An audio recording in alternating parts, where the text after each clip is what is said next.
Fermeture de la campagne 2021-2022 d'exploitation artisanale d'or. Les pertes en vie humaine causées par les éboulements et les attaques sur les sites d'exploitation à cette période de l'année ont conduit à la prise de cette décision. C'est le site aurifère artisanal de Nobsan qui a abrité la cérémonie de fermeture. Les images tout de suite. Première convention nationale de la CNP, la Convention nationale pour le progrès, la réconciliation nationale, était au cœur de cette rencontre tenue hier dimanche dans la capitale burkinabé. À cette convention, les participants ont rendu un hommage aux forces de défense et de sécurité et aux volontaires pour la défense de la patrie pour leur engagement dans la lutte contre le terrorisme. Mali, hommage à l'endroit des manifestants tués les 10, 11 et 12 juillet 2020 au plus fort de la contestation contre le régime de l'ancien président Ibrahim Boubacar Keïta. Tenue ce week-end, cette cérémonie a servi de cadre à l'ex-autorité morale du M5 RFP pour appeler au redressement du Mali. Bonjour, bienvenue à ce 13h. Fermeture de la campagne 2021-2022 d'exploitation artisanale d'or. C'est le site aurifère artisanal de Nobsan à Moctelo dans le plateau central qui a abrité la cérémonie de clôture des travaux d'exploitation minière artisanale. Une cérémonie qui a connu la présence de la ministre de l'Environnement, de l'Énergie, de l'Eau et de l'Assainissement, Maminata Traoré, qui représentait son collègue des mines et des carrières, Yassine Sawadrou. Je déclare fermée la campagne 2021-2022 de l'exploitation artisanale de l'or. Les travaux d'exploitation minière artisanale de la campagne 2021-2022 sont closes. Le gouvernement, dans un arrêté de 2010, interdit l'activité d'exploitation artisanale pendant la saison hivernale. Cela est dû aux éboulements dans les sites aurifères artisanaux en cette période de l'année. Les décès enregistrés dénotent que les mesures gouvernementales ne sont pas respectées. La sensibilisation devient donc l'un des moyens essentiels pour toucher les premiers responsables. Ce à quoi s'attelle donc la ministre en charge de l'environnement présente à cette cérémonie. Cette année, le gouvernement a voulu donc dévancer, comme on dit, les choses en tenant un atelier, d'abord des concertations dans les régions, ensuite un atelier avec l'ensemble des artisans pour leur faire comprendre en tout cas l'intérêt de changer de comportement qui va leur permettre en tout cas de l'épanouissement du métier d'artisans miniers. L'orpaillage, c'est vrai que c'est un secteur qui est très important pour nous, mais en même temps, c'est un secteur qui nous endeuille par moment. Et aujourd'hui, on se rend compte que même dans les sites miniers, il y a l'insécurité. Donc tout cela pris en compte, nous demandons à chacun d'y aller du sien, de mettre la main dans la pâte pour que cette saison, les miniers respectent, que la population accompagne et le gouvernement également. Pour le directeur de l'encadrement technique de l'Agence nationale d'encadrement des exploitations minières artisanales et semi-mécanisées ANEMAS, les activités d'orpaillage cette saison s'est bien passées, même si des cas de décès ont été enregistrés. Je peux dire qu'elle s'est bien passée dans l'ensemble, mais dans un contexte assez difficile. Et donc ce contexte difficile a fait que, vous l'aurez remarqué lors de la cérémonie, ça a été signalé, que cette cérémonie se déroule dans un contexte particulier, marqué justement par le défi sécuritaire. Voilà, mais dans l'ensemble, oui, on peut dire qu'il y a eu quand même des incidents, notamment celui de Gomblora, voilà, qui a fait jusqu'à 63 morts avec l'explosion. On a eu quand même quelques cas aussi d'éboulement assez récemment. Le syndicat national des exploitants miniers artisanaux du Burkina demande au gouvernement son implication pour une meilleure organisation. Des responsables désignés dans les différents sites aurifères artisanaux pèseront de tout leur poids pour faire respecter les mesures.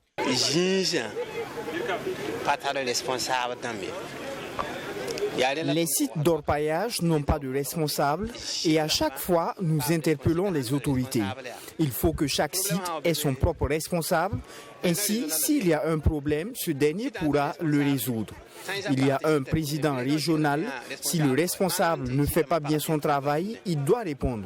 Si on annonce la fermeture des sites et que certaines personnes continuent le travail, le président régional se doit de demander des comptes aux responsables. Nous n'allons pas cesser d'interpeller. Il faut des responsables pour que la fermeture soit respectée.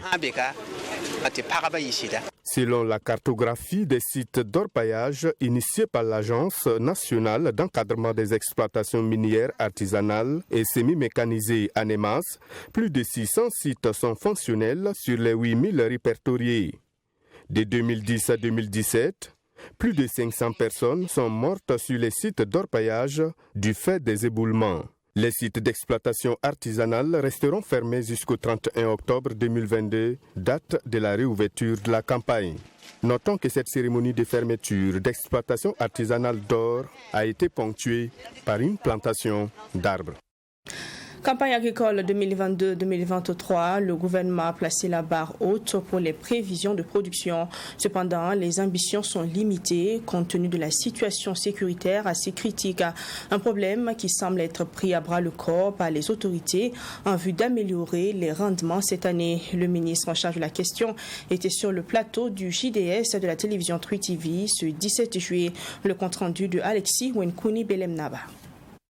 Plus de 5 300 000 tonnes de céréales, plus d'1 700 000 tonnes de cultures de rente et près de 900 000 tonnes d'autres cultures vivrières. Voilà entre autres les objectifs de production de la campagne agricole 2022-2023. Des ambitions bien affichées par le ministère en charge de l'agriculture. Pour atteindre les résultats escomptés, le département d'Innocent Kiba a sa stratégie qu'il compte mettre en application sur le terrain pour contenir l'insécurité. On ne peut pas développer l'agriculture, par exemple, sans ignorer que nous devons utiliser les sous-produits de l'élevage tels que les ressources organiques pour fertiliser les champs, donc avoir une gestion durable des sols. Il faut aussi intégrer systématiquement, par exemple, la question du fourrage dans les exploitations agricoles. Pour nous, c'est un moyen vraiment incontournable. Il faut arriver aujourd'hui à gérer de façon intégrée les zones de production, qu'elles soient production végétale ou zones de production pastorale, pour éviter les conflits agriculteurs-éleveurs. Et de plus en plus, il faut arriver à développer certaines filières. Je vais parler par exemple de la filière de production avicole, de la filière par exemple du domaine des ressources halieutiques. Cependant, la crise sécuritaire n'est pas sans conséquence sur l'agriculture du fait de la réduction des superficies cultivables avec le flux massif de déplacement des populations. Bien conscients du problème, des palliatifs ont été pensés par les autorités de l'agriculture pour booster le développement dans ce secteur.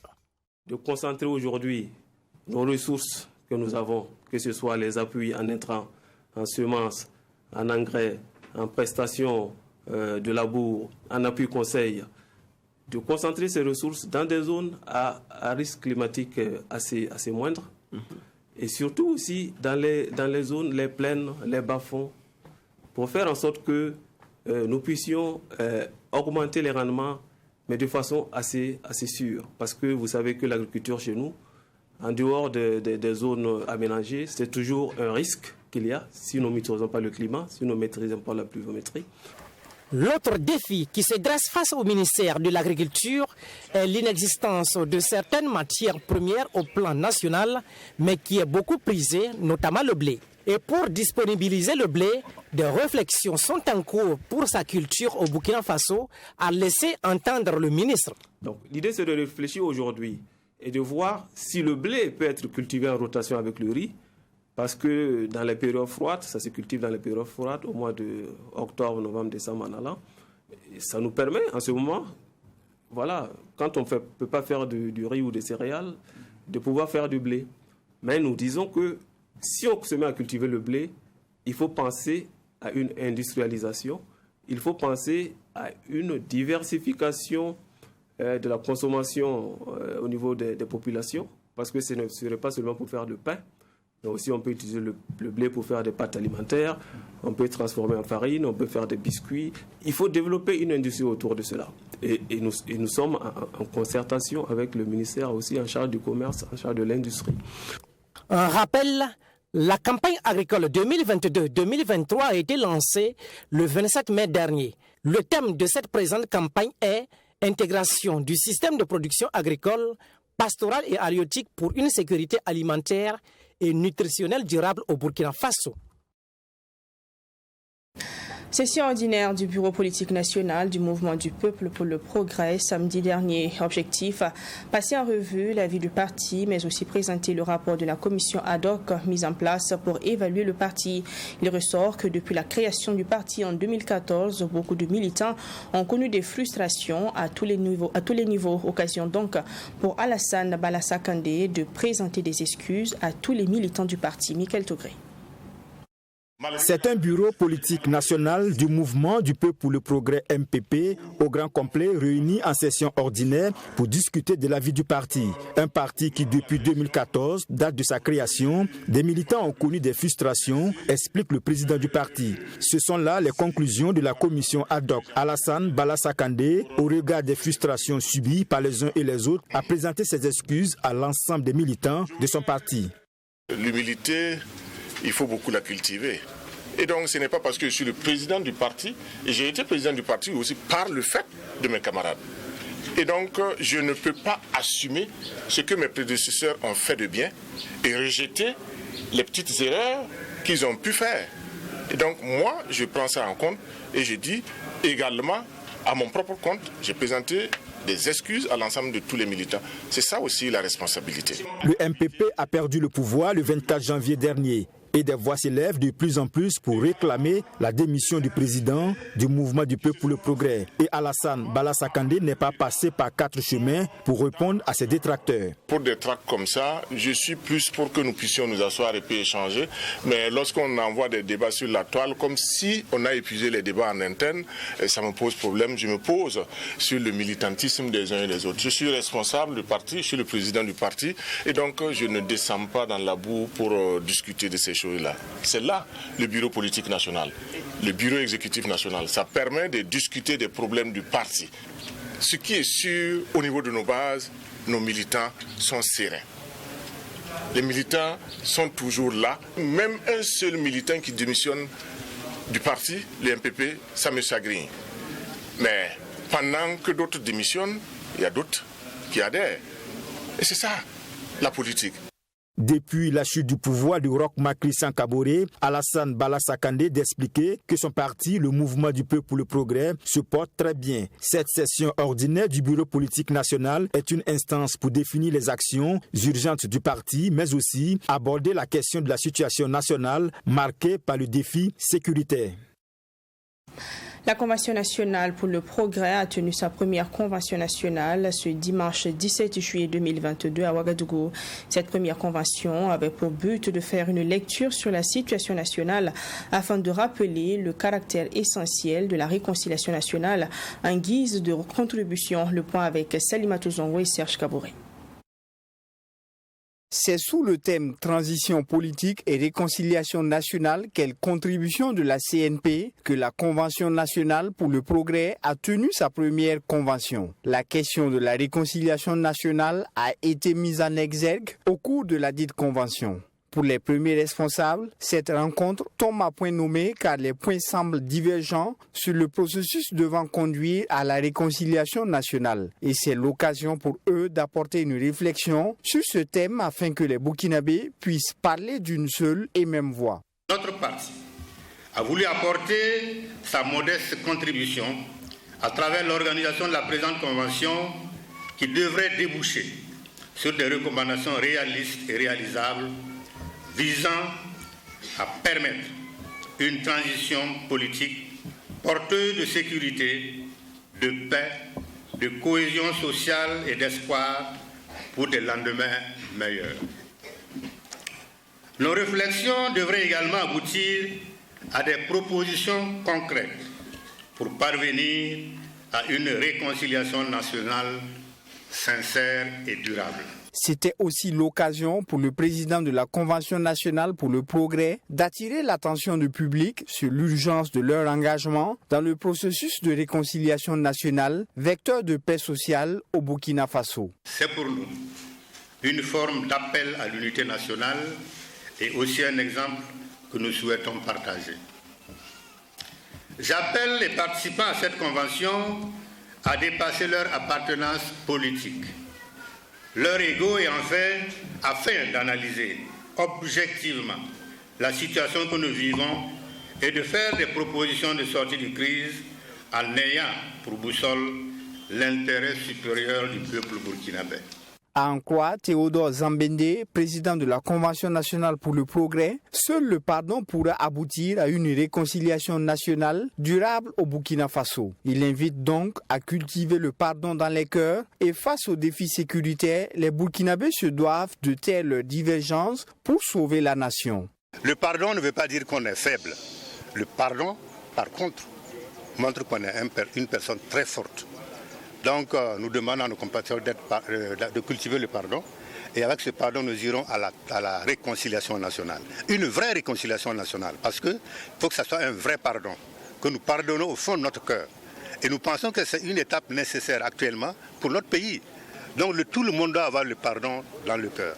Que ce soit ceux qui sont condamnés, que ce soit ceux qui ne sont pas condamnés, tout le monde doit avoir cette culture de pardon-là. Les premiers responsables n'ont pas manqué de rendre un vibrant hommage aux forces de défense et de sécurité ainsi qu'aux volontaires pour la défense de la patrie pour leur engagement à lutter contre le terrorisme. Ils ont aussi invité la jeunesse à œuvrer pour la sauvegarde de la paix et à se mobiliser pour défendre la patrie.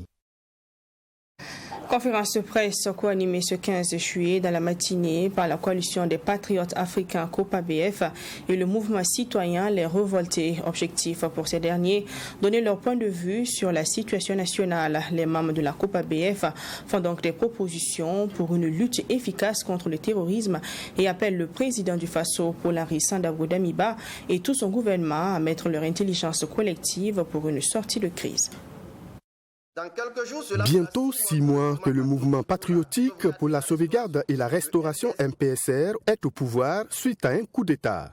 6 mois que les populations continuent de subir les attaques terroristes. À cette conférence de presse, la COPABF et le mouvement citoyen Les Révoltés se sont penchés sur cette question sécuritaire délétère et appellent à une intelligence collective pour une sortie de crise. Il s'agit d'interpeller le gouvernement, il s'agit d'interpeller le président du Faso, il s'agit de dire nous devons mettre ensemble toutes les intelligences collectives afin de trouver des solutions idoines aux préoccupations de l'heure du peuple burkinabé, qui est la question de la sécurité, de la justice et de l'équité sociale. Si nous ne jouons pas ce rôle-là, je vous assure que demain vous allez venir dire « Ah, quand vous étiez à l'ART, là vous n'avez rien dit ». Nous ne disions pas que nous sommes un parti d'opposition, mais en tant que citoyens qui militent pour la bonne gouvernance, nous disions que nous avons ce devoir, surtout c'est un devoir, d'interpeller l'exécutif si nous pensons qu'on peut mieux faire. C'est parce que ça ne va pas sur beaucoup de plans que nous disons qu'il faut effectivement interpeller. Il faut interpeller pourquoi? Il faut interpeller à plus d'écoute. Nous avons l'impression que même dans le gouvernement, les gens ne s'écoutent pas beaucoup. Nous avons l'impression qu'il y a des propositions qui ont été faites, mais qui n'ont pas été prises en compte en réalité. Donc, c'est effectivement pour nous le lieu d'interpeller encore plus le chef de l'État pour qu'il puisse écouter davantage autour de lui, pour qu'il puisse écouter et mettre, si possible, en pratique ce qu'on lui propose. Les deux mouvements vont encore plus loin en apportant des propositions.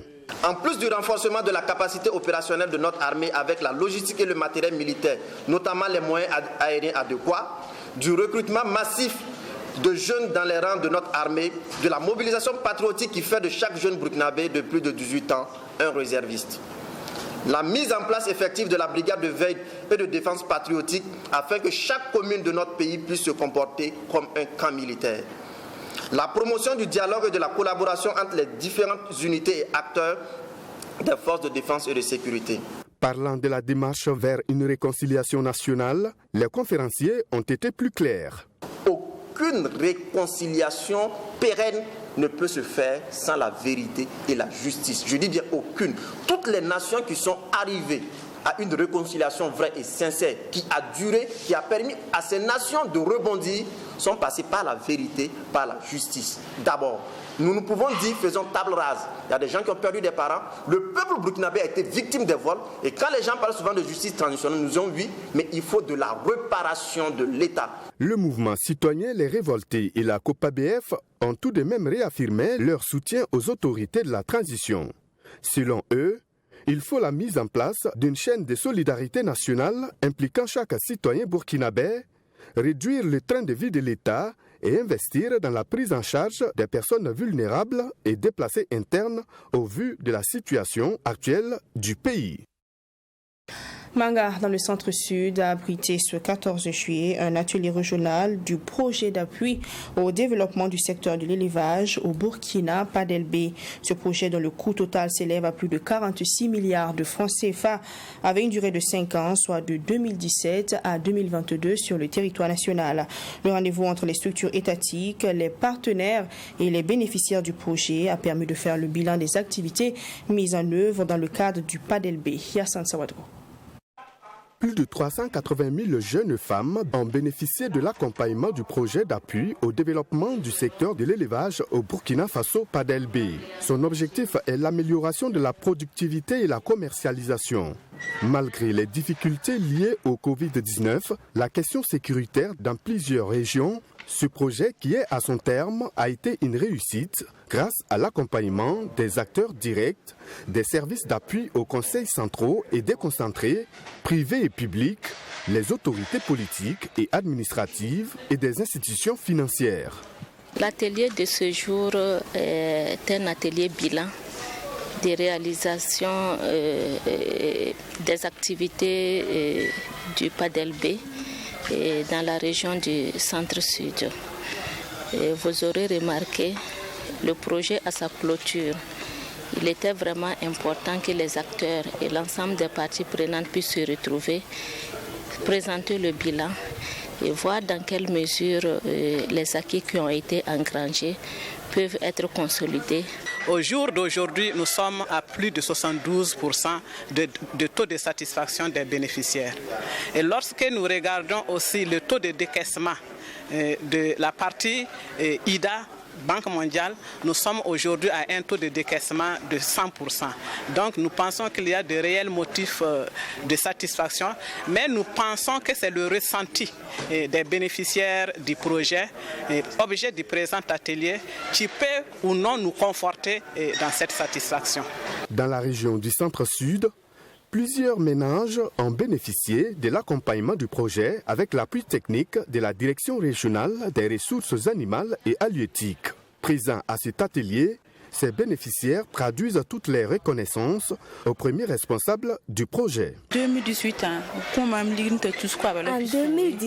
le Padelbé m'a donné 800 000 francs et j'ai payé des poulets pour revendre en 2020.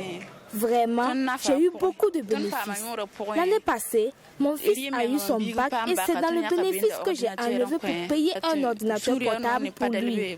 En tout cas, si tout le monde faisait comme le Padelbé, la pauvreté allait disparaître du Burkina. Je dirais que le projet a touché même les déterminants de l'élevage, du développement de l'élevage au Burkina. L'élevage au Burkina est confronté à des problèmes majeurs qui sont la productivité des animaux et la commercialisation pour améliorer les revenus des producteurs. Et effectivement, le projet a pu appuyer un certain nombre de ménages à mettre en œuvre le micro-projet. Et c'est là que la dame faisait son témoignage, que ça a changé positivement leur vie quotidienne. Un rappel, le projet d'appui au développement du secteur de l'élevage au Burkina Faso Padelbé a concerné les femmes et les jeunes avec un coût estimé à plus de 46 milliards de francs CFA allant de 2017 à 2022. Le complexe sportif Salitas a abrité le championnat national de natation ce samedi. 2 disciplines étaient en compétition, à savoir la nage libre et le brasse en catégorie minime, cadette, junior et senior, hommes et dames. La catégorie open était également au programme des activités. Ce championnat national, faut-il le rappeler, est le cadre pour les compétiteurs d'engranger des points en vue de représenter le pays aux compétitions internationales. Assemi Touré. C'est la piscine olympique de Salitas qui a servi de cadre pour ce championnat national. En brasse chez les minimes, Alia Kouraogo chez les filles prend la première place et Mansour Ouedraogo chez les garçons. En cadette fille, Iman Kouraogo arrive première et Yann Sommet chez les garçons.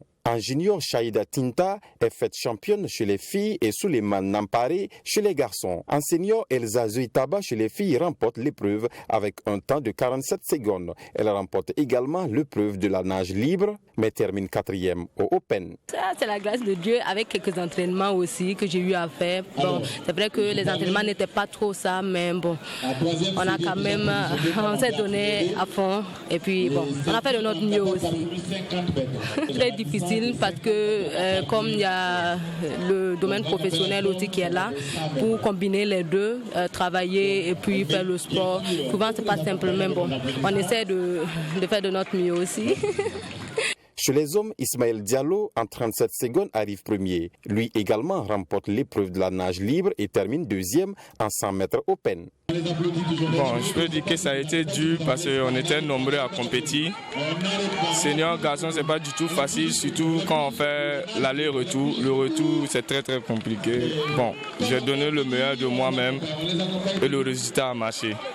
Bon, je prie Dieu qu'on me sélectionne parce que j'ai jamais sorti hors du pays pour aller faire une compétition internationale. Donc tout ce que je demande, c'est de sortir hors du pays pour aller représenter mon pays et voilà.